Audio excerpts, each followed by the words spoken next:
Hello. তো খাওয়া দাওয়া হয়ে গেছে, পড়তে বসবো এক্সাম কাল থেকে।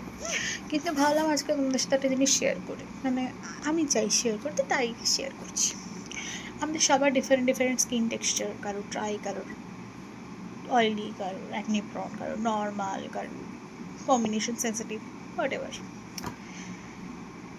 কিন্তু আমি আজ পর্যন্ত এটা বুঝলাম না আমার নিজের কি স্কিন টেক্সচার, মানে অনেস্টলি অনেস্টলি কেন? কারণ আমি জানি না।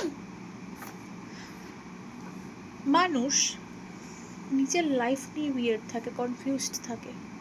আমি আমার স্কিন টেক্সচার নিয়ে কনফিউজড। বুঝতে পারছো আমি কতটা ডিফারেন্ট? না মানে I don't have any clue. আমি জানি না।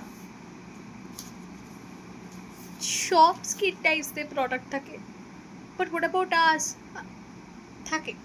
For combination skin also we have products, but স্যুটটাও তো করতে হবে। যখনই কোনো নতুন প্রোডাক্ট ট্রাই করতে যাই, টাকা তো যায়, প্লাস এই যে এই বেবিজরাও চলে আসে। Redness babies, acne baby, inflammation baby, redness baby.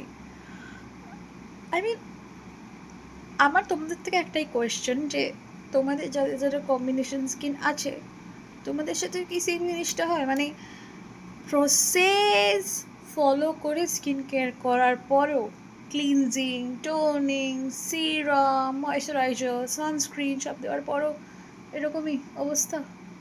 খুব বাজে অবস্থাটা ফিল্টারের, কামাল, বিশ্বাস করো। তোমরাও কি আমার মতো ভুক্তভোগী? যদি হয়ে থাকো, লেট মি নো। আর কি।